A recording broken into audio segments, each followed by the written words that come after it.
In this video, we're looking at UFC 308. I'm going to give you my predictions for all of these fights from the top down, so make sure you watch until the end. And as always, you can call me Kunith. Let's make some money this week. In the main event, Ilia Topuria makes his first title defense. It's against Max Holloway. Title defenses don't get much harder than this. Featherweight title fights are always must-see TV, but this one's a bit more picante. George likes his chicken spicy. Ilia Topuria has been unstoppable. We picked him last time out against Volkanovski as an underdog for the simple fact that he's the most well-rounded fighter in the division. His boxing is superb with that power that he has in both hands, the hand speed, the accuracy, the ability to quickly close distance with his footwork, and those combinations that he can throw in tight can stop any man in his tracks. His wrestling and grappling are just as strong as the striking as well, so it's not really a surprise that we saw him capture gold last time out, even against one of the best to ever do it. But this fight is a bit different because Max Holloway does present a different set of challenges than Aleksandar Volkanovski does. Volk's speed, his calf kicks, his cardio, his physicality are all things that made him a dominant champion for a long time. Holloway doesn't have the same speed. He doesn't have the same calf kick, although he can chop a lead leg down, but normally he's on the receiving end of the low kicks. He does have cardio for days, but not nearly the same kind of physicality. He's not going to bully you in the clinch. He's not going to take you down, nothing like that. He does have a much better chin though. Not to say that Volkanovski has a bad chin, but Max Holloway has a legendary chin. And the timing of this one's not so bad for him considering the UFC rolled out these anti-knockout gloves not too long ago. But despite all the things that Max Holloway does well, like the extended combinations, keeping the pressure on, getting stronger as the fight wears on, having that crazy durability, I have a hard time seeing him win this week. The path for Holloway is to lead the dance, win the volume game, stay on his bike when Ilia is pushing forward. The problem is, although his offense is good, his defense isn't great. Most strikes absorbed in UFC history. We've seen what a Holloway fight looks like against a heavier puncher who can match his pace, like that second fight against Dustin Poirier. And overall, Topuria doesn't really have too many things to worry about. He does have a lot to worry about in Max Holloway. Again, one of the hardest fights, if not the hardest fight left in the division. But he doesn't have too many things to worry about in this fight. And what I mean by that is he doesn't need to worry about the power coming back from Max Holloway because Holloway's more of a death by 1,000 cuts kind of guy. And you might be thinking, well, Kunith, he did knock out his last two opponents. Which is true, but he knocked out Justin Gaethje after smashing him for 24 minutes and 59 seconds. And the Korean Zombie just chose death in that fight. He gassed out, swung for the fences, knew it was going to be glory or Valhalla for him one way or the other. But apart from that, we haven't seen him knock anybody down in the UFC in over 7 years. The only way I see him hurting Topuria is with a head kick, which is on the table. Topuria has been hit with head kicks more than we'd like to see, and Holloway does a good job of just flicking that high kick out there. It's pretty sneaky. But that's the only way I see him hurting the champion. I don't think he hurts him with the hands at all this week. And like all of you watching, I love Max Holloway. Dude's a legend, but this is a really bad matchup for him. And most champions, to be fair, they don't hold the belt for very long. We made the video earlier in the week breaking down why you should be betting on challengers in UFC title fights. Feel free to watch it if you haven't. It's going to be linked in the description. But the average champion does not hold on to the belt very long historically. But the funny thing is, in the featherweight division, there are outliers. Max Holloway held on to the belt for a while. Jose Aldo had one of the longest title reigns in UFC history. Volkanovski had one of the longest title reigns in UFC history. Featherweight champions stay champions longer than any other division, which leads me to believe we are in the Topuria era right now. It's going to be like that for the next few years unless he moves up to 155. We're going to see him defend the belt several times before somebody takes it off of him. So give me the younger man here with more ways to win. Give me the champion. I think he hurts Max Holloway. I think he gets him out of there in the third round. Give me Ilia Topuria by knockout and still. And real quick, if you haven't already, like the video, subscribe to the channel, comment something for the algorithm. You know how the algorithm works. Next, we're looking at a fight between Robert Whittaker and Khamzat Chimaev. Tough one at 185 pounds. Big step up in competition for Khamzat. And yes, I'm saying that after he fought Kamaru Usman. Usman was stepping in on short notice, up a weight class. That's not the same as a full camp Bobby Knuckles, who has had his sights set on you for months now. And this is, of course, a classic striker versus grappler matchup. Chimaev needs the fight on the mat. He's not going to waste any time trying to get the fight to the mat, and once he is down there,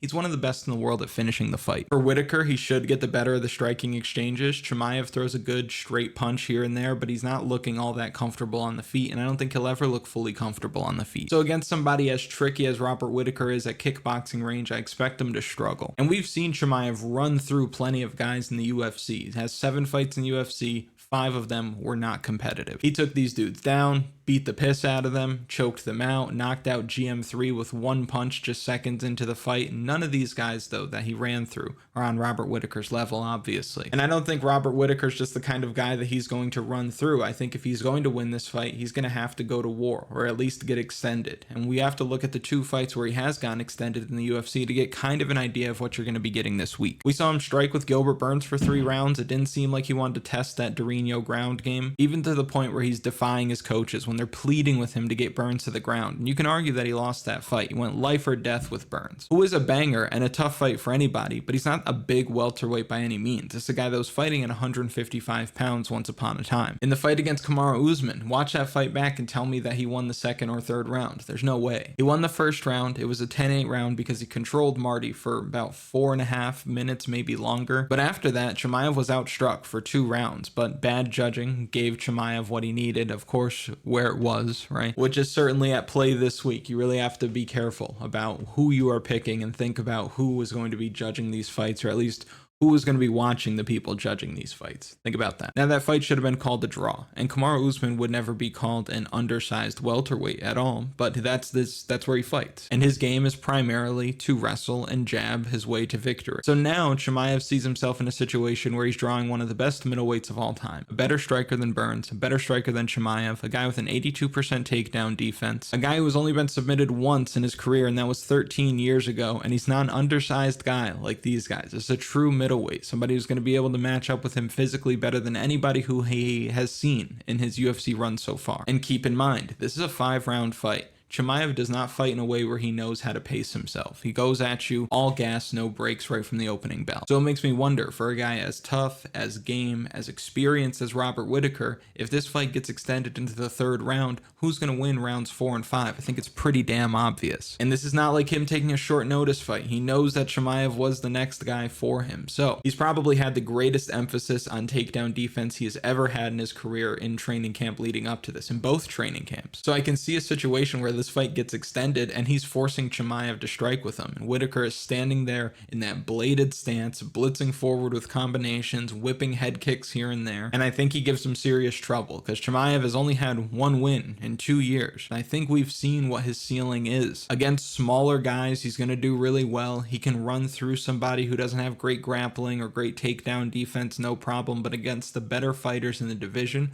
over 5 rounds, he's going to be in trouble. And I think there's plenty of middleweights at the top of the division that would tear this dude up. Dricus du Plessis would eat his food. Sean Strickland would jab him up for 5 rounds. I think Adesanya he beats, to be fair, because of the physicality edge. But Kyle Bahalio gives him work, in my opinion. Fluffy Hernandez, low-key, barbecues him like he did Michel Pereira last week. So I think the line is a bit wide here. I'm going to take the future Hall of Famer. I'm going to take the man coming off of a spectacular win, the better experience, the 5-round experience, the Reaper. Give me Robert Whittaker to win this fight by knockout. And at these odds, he probably finds himself in the official betting article of the week. Official betting article of the week can be found on KunithMMA.com. We hit every bet in the article last week. Thank you, thank you. Great day for the lads and the ladettes on the site. If you want the official betting article as well as the DFS strategy guide, lineup optimizer, data model, projections, all that good stuff, you can find that on KunithMMA.com, linked in the description and in a pinned comment. Next, we got a fight between Lerona Murphy. He's fighting Dan Ige this week. This is a fight that I wish we had 5 rounds of because it's a banger. And after Murphy's last 5-round fight, I want to see him in main events each and every time because he had a ridiculous performance against Edson Barbosa. Round 1, close. After that, all Murphy. Ridiculous output, just couldn't miss either. Super accurate, took Edson down whenever he wanted. The pace never slowed a little bit. In the past, I wasn't that high on Murphy. I felt he got lucky against Makwan Amirkhani with that knee. Amirkhani was gassed after 4 minutes, which is normal for him. And me thinking that he got lucky might just be copium on my part. I can accept that. What I can accept is how he was gifted a decision in London over Gabriel Santos. That's true. But since then, he dominated Josh Coulibaugh, dominated Edson Barbosa over 5 rounds. I'm a believer now. On the other side, Dan Ige has been getting his flowers from the MMA community, rightfully so, for that bravery, stepping in on a day's notice against Diego Lopez. Wild. Gave him a competitive fight as well. Before that, knocked out Andre Fili. We saw him knock out Damon Jackson early last year. He did struggle against Bryce Mitchell. Mitchell controlled him for most of that fight and got the nod on the scorecards. We saw that happen to him again against the Korean Zombie not too long ago. It leads me to believe that Lerona Murphy could possibly do the same thing. Murphy's very physically strong, very athletic. I think he can get Dan Ige down. He might be able to keep him there for long periods of time.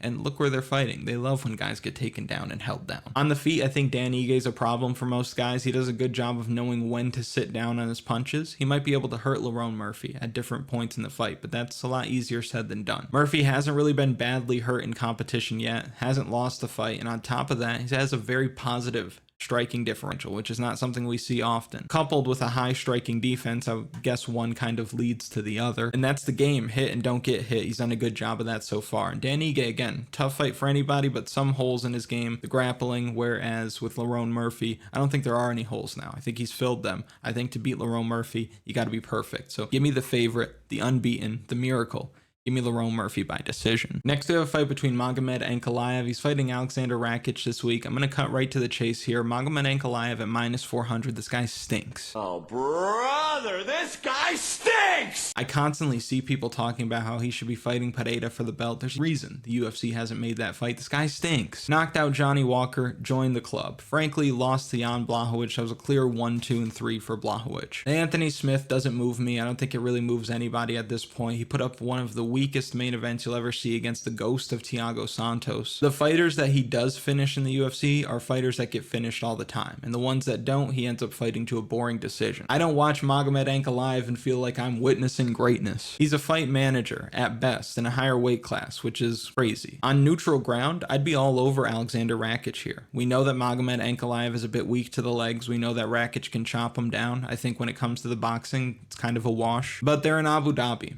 So the close rounds are going to go to Magomed Ankalaev here, unfortunately. And I won't fight too hard against that bias. We've seen it too many times now. In a place like the Apex in Jacksonville, Florida, there's crazy value on Aleksandar Rakic. He's an auto bet at this price. But I'm not going to go against the grain here because we already know what it is, right? So I'll take Magomed Ankalaev. I don't like it one bit, but I'll take Ankalaev to win by decision, of course. Potentially a live underdog in our next fight with Shara Magomedov. He's fighting Armen Petrosyan this week. Petrosyan's fought stiffer competition by a mile. Holds a win over Gregory Rodriguez. Absurd. He beat CLD. He put it out. Armen Petrosyan's fought the stiffer competition by a mile. He holds a win over Gregory Robocop Rodriguez. He beat CLD. He's been put in there with guys like Caio Borralho and Rodolfo Vieira. And in between all that, he has a win over AJ Dobson, although Dobson's not all that great, so we move on. But the other 4 fights, when you think about it, who's gotten that tough of a stretch of fights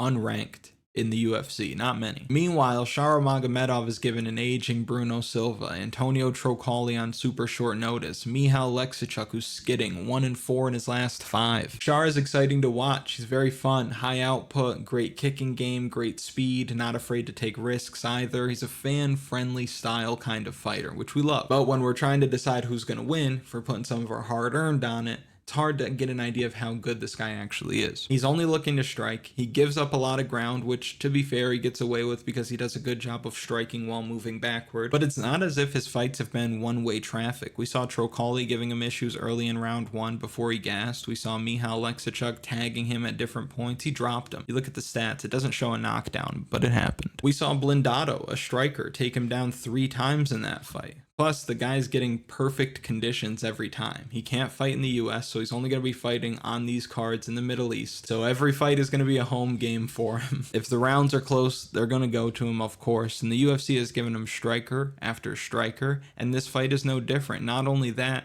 he's won 3 straight and hasn't gotten a step up in competition. Most of the time when these guys have a lot of hype, have a lot of excitement around them, they build them up pretty quickly. You beat this guy, let's give you a step up. Okay, let's give you an even bigger step up. It's not the case here. He's fought basically the same 4 fighters over and over and over again, including Armen Petrosyan. So obviously the goal is to build him up as slowly as possible, keep giving him fights, giving him tailor-made matchups in his backyard. Again, like the Magomed Ankalaev fight we just talked about. In Vegas, I'd go Petrosyan because I think this is a 50-50 fight. Not many guys are going to be able to outstrike Armen Petrosyan at 185 pounds. So I think this fight would be a 50-50 fight. I think it is a 50-50 fight. And I would take a dog shot if they were on neutral ground. But where they are this week, You got to be smart. You have to know what's happening. So I'll take Shara Magomedov to win this fight by decision. Next, we have a fight between Geoff Neal and Rafael dos Anjos. This is actually an interesting one because on one side you have Geoff Neal, great takedown defense, good power in both hands, may be beyond his prime even at 34 years old. He hasn't been given the best account of himself as of late. We saw Ian Gary just kind of outpoint him, which is obviously a very tall task. Ian Gary is very good at sliding in and out, touching you up, getting out of there. But there was a feeling to that fight where if Geoff Neal just decided to go, if he just decided to do more, let his hands go, be first, he probably would have had more success. And it kind of feels like that's where Geoff Neal is at this point in his career, where he's just letting time go, letting these moments slip by, losing minutes as a result, maybe losing some focus in there. And RDA is somebody who I think he's just had like one of these, like his prime is like a bell curve, right? Where his prime is probably what, like 35, 36 years old, but he's not completely fallen off the cliff. RDA can still give you a good 3 rounds. Hell, he can give you a good 5 rounds. The problem that I have with RDA in a fight like this is, will he be able to get the fight to the ground? Because we've seen him struggle in fights where he hasn't been able to get the fight to the ground. We've also seen him taken down and controlled. I don't think Geoff Neal comes out here and tries to wrestle, but if they're forced to just kind of kickbox here, I think that's where Geoff Neal has the advantage, just because when he lands, he probably is going to be landing with a bit more pop than RDA. But RDA, an underdog price, even at 40 years old, like this guy's kind of timeless. I think that he will just push a harder pace. I think he gives you more effort over 3. I think he's going to be searching for takedowns as much as he can, getting Geoff Neal against the fence, changing levels, going off to a single leg, trying to grab the far ankle, pulling it closer, trying to suck him off the fence, whatever he can do to get the fight to the ground. And I think he's really going to struggle to get the fight to the ground, but I think the effort that he's putting into these takedowns and the time that he's going to spend in a dominant position in the clinch will be enough for him to win these rounds. So I think the RDA is a very live underdog here. I think the way that you beat Geoff Neal nowadays is just keep your head off the center line, keep a high level of activity, and you're going to win the fight. And I think that RDA is smart enough to see that on tape, go out there and implement that game plan. So give me the 40-year-old. I'm a man. I'm 40. Give me the legend. Give me the former champion. Give me one of the craziest resumes in all of MMA history. Give me Rafael dos Anjos to win this fight by decision. Next, we have a fight between Myktybek Orolbai. He's fighting Mateusz Rebecki this week.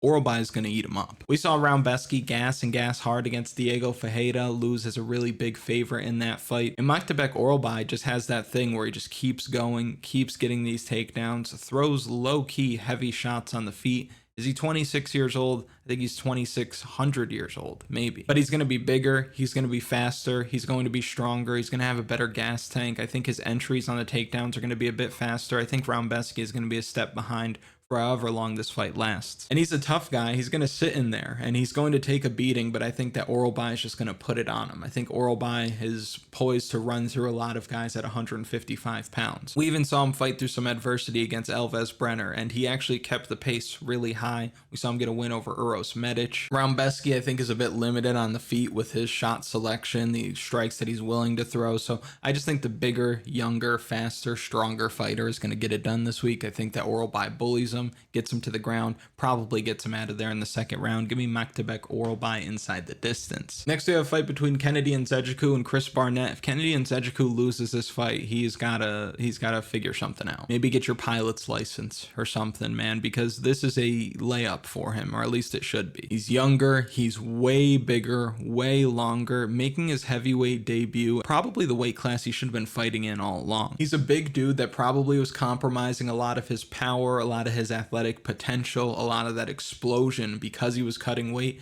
You're 6'5", you're African, you got dense bones. Go up there, fight guys your size, or fight guys that are going to be close to your size and maybe a little bit bigger, and as a result maybe a little bit slower, because that's who he was at light heavyweight. He was a bigger guy who was a little bit slower. But from an athleticism standpoint, I think he'll find that he'll be one of the more athletic guys at heavyweight, and heavyweights tend to fight longer, like Chris Barnett, 38 years old. Crazy athlete is Chris Barnett, and if he were to cut down, he would probably be the GOAT. But that's where we're at. So big size difference here, as you can see. Kennedy Nzechukwu cooks him. I think Kennedy Nzechukwu probably finishes him this week. This will be the ultimate test to see if the gloves work. If Kennedy Nzechukwu doesn't get a knockout this week, I'm going to get a petition started. And all of you that are watching are going to sign it. UFC, bring back the old gloves. We miss knockouts. But the pick for me in this fight is the African Savage. It is Kennedy Nzechukwu. He will win inside the distance. I just recorded this whole video and then I had to come back because I forgot I didn't do Abus Magomedov versus Bruno Ferreira. If you've watched this channel, you know I'm not a Bruno Ferreira believer. I've picked against him every time in the UFC. And that's largely because I feel like he gets away with a lot of mistakes. A lot of holes in his game are filled by just him being crazy athletic, him being crazy explosive. But I don't think he's that good, technically. I thought he was losing against Gregory Robocop Rodriguez before catching him with that hook. I thought he was on his way to gas out and lose against Dustin Stoltzfus before hitting that spinning back elbow. The fight against Nursultan Ruzaboyev, I thought that he finally got exposed for making mistakes, throws a naked kick to the legs. Ruzaboyev catches it, knocks him out immediately. The only time we've seen Abus Magomedov lose is to guys like Sean Strickland, former champion, Kyle Bahalio, future champion. Cardio is an issue for him in the past, but if he gets that cleaned up, if he fights a bit more efficiently, if he uses his energy more efficiently, then he's going to be a problem because he's way more technically sound than Bruno Ferreira. I like for him that he's much longer. I like that he's a lot taller. He throws a good front kick up the middle, and I think that Bruno Ferreira, he's going to be there to be hit by that front kick. Stands very square when he's looking to land these big overhand strikes. They should strike for most of this because, one, I think both of them want to strike in this one. Two, I don't think that Bruno Ferreira is going to be able to get him to the ground. He doesn't shoot very good takedowns. He shoots takedowns from way too far away. His entries aren't that great, not that clean. He doesn't do anything all that well. He's just super explosive, which can get you very far. You don't need to be great at everything to be a great fighter. How many times have you heard people say John Jones isn't the best striker, he isn't the best wrestler, but he's the best fighter? So I don't want to make it sound like I think that Bruno Ferreira sucks, but I do think, technically speaking, Abus Magomedov is worlds beyond what he's bringing to the table. And I think in this environment, Abus Magomedov is going to put his best foot forward, be economical with his energy, and probably win this fight on the scorecards. And if he doesn't win on the scorecards, I think it's because he knocks Bruno Ferreira out. He's there to be hit. I think Abus has the tools to land on him at range that might surprise the young man. I say young man, he's the younger man in this matchup, but you get what I mean. I think that Abus Magomedov gets it done this week. Give me Abus to win this fight. I'm going to say by decision. Oscar, I'm not going to lie to you. I feel a clean sweep loading. Farid Basharat, part of the clean sweep. This guy does everything well. He keeps a good pace. He marries the striking and grappling very well. He's constantly on the front foot as well, and I think that's where he's able to separate from a guy like Victor Hugo, who will give up some ground, is looking to counter-strike. He's trying to blend his defense with his offense, while Basharat's just kind of coming right at you, but he's not doing it in a way where he's loose or not controlled or overly aggressive. Everything is calculated, but everything is also forward. And to be fair, if most other bantamweights were in this situation, Victor Hugo is probably beating them. This guy's damn good. He does everything well, but Farid Basharat knows how to win minutes. His last win was against Taylor Lapilus, who is emerging as one of the best minute winners in the division right now. Taylor Lapilus knows how to get it done. He knows how to get the rounds under his belt. But Farid Basharat just did what he needed to do, controlled them, wins on the scorecards. He's going to do that to a lot of people. He's only 27 years old. We haven't seen what that ceiling looks like. I think he moves to 13-0 this week. Victor Hugo, damn good, but I think Farid Basharat is just a little bit better than he is everywhere, which is why he's one of the biggest favorites on the card, of course, and he's going to continue to be one of the bigger favorites on many cards. You're going to have to pay a premium for him, but rightfully so. Give me Farid Basharat to win this fight by decision. Next, we have a fight between Rinat Fakhretdinov. He's fighting Carlos Leal this week. Carlos Leal, you might have saw him on the PFL. Hold on. Like the damn video. I asked you at the top so that we didn't have to get to this point. Like the video. We're trying to make 1,000 likes on the video. I don't know if we've ever done that before. I don't think we have. We almost did 2 weeks ago, so if you haven't liked the video, like the video, because once we hit 1,000, I think that's when Mr. Beast buys me a house. I'm pretty sure that's how YouTube works, so keep that in mind. But Rinat Fakhretdinov getting this opponent who's making his debut on short notice. He's fighting in the Middle East again. Last time he fought Nicholas Dalby in the Middle East. Lost that fight. Won on the scorecards. Why did he lose that fight? Because he gassed. He got a guy who pushed a pace in front of him, kept hands and feet on him, and just kept working. And as a result, looked like he got really tired and was getting outworked. In the fight before that against Elias Zaleski dos Santos, gave him everything he could handle in the first round. He was putting it on dos Santos, almost got him out of there. As a result, gassed. He gassed and gassed hard, and that fight ended up being a draw because Zaleski took the second round and the third round off of him. Luckily, he gets a guy in Carlos Leal who's making his UFC debut, probably a bit of UFC jitters, but Leal's not a slouch at all. This guy is good. good, clean boxing. He throws heavy leather. He's got decent wrestling and decent grappling of his own to keep Rinat honest. He probably looks for a couple of takedowns, especially if he starts to see him slow down a bit. But Rinat Fakhretdinov, after those last two fights, I mean, after the Brian Battle fight, you look at this guy and think like, okay, he might have something. But Brian Battle took that on short notice. You run that fight back, BB knocks him out. But after these last two fights with Rinat Fakhretdinov, I don't think anybody can lay chalk on him and feel good about it, even though they're fighting where he's got an advantage. So I actually like the Brazilian here. I actually like the dog, and I think Brazilian dogs are going to bark early this week, and we'll talk more about that as we go through. But I'm going to take the UFC debutant here to make a splash, spring the upset. I think he can hurt Fakhretdinov with the hands in this one. The only fights that he lost in the PFL were to C, who is gigantic, like 5 inches taller. He's had like an 80-inch reach or something like that. He doesn't need to worry about that this week. And physically, he matches up really well with Rinat Fakhretdinov. And I think he can land on him, land clean, and probably hurt him at different points in this fight. So give me the upset. Give me the underdog. Give me Carlos Leal to make good on his UFC debut. I'm going to take him by decision. Next, we have a fight between Ibo Aslan, who's coming off of a win in his UFC debut, knocking out Anton Turkalj. He fights Rafael Sequeira this week. I think Sequeira is going to give him some problems. Much like Leal, he's making his UFC debut.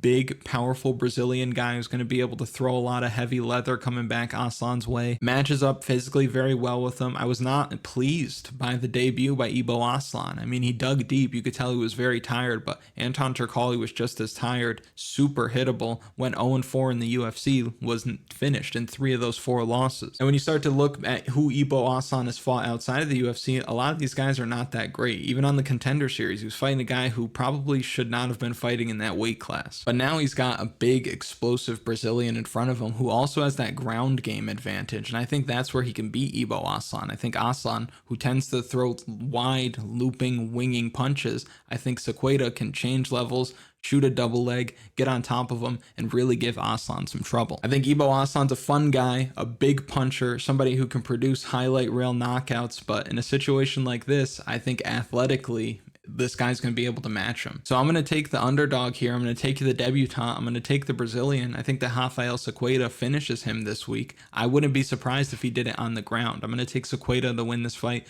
by submission, probably round 2. Next, we have a fight between Brunno Silva. He's fighting Ismail Nordiev this week. On this channel in the past, Blindado, we haven't believed in him every time, but when we have, he tends to show up, and I think that he does again this week. Super experienced, very high level experience. This is a guy who competed against Alex Pereira in MMA. A true knockout artist through and through, and he's got a guy in front of him who is making his UFC debut, having a big step up in competition. It's not seeing the same type of fighters that Blindado has. And I say it's his debut, but it's him coming back to the UFC. He was in the UFC, went 2-2, was released from the promotion, got a couple of wins outside of the promotion, but he's also not on like this long winning streak. Since leaving the UFC, he's 3-3, and he's 1-2 in his last 3. So this is not a guy who got cut from the UFC, went on to be this dominant champion in another division or another promotion, I should say. Maybe he's gotten better. He's still young in his career, but he hasn't lit it up, and that's normally what you see. You see guys get cut, they leave the UFC, they start kicking everybody's ass, and the UFC says, okay, come on back.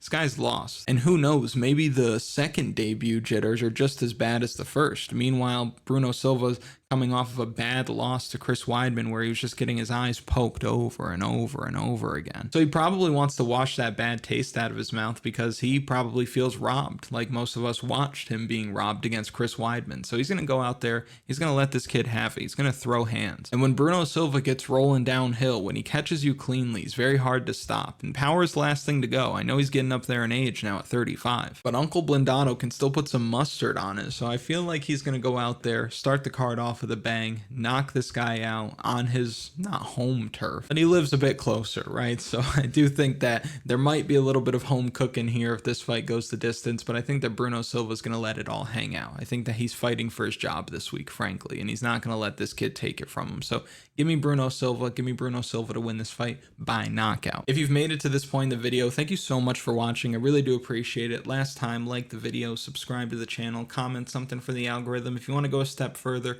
share this with somebody you know who's going to be watching the fights this week. I wish you all the best this week. If I don't see you later in the week, but if I do see you later in the week, because you're watching Final Picks, let's go.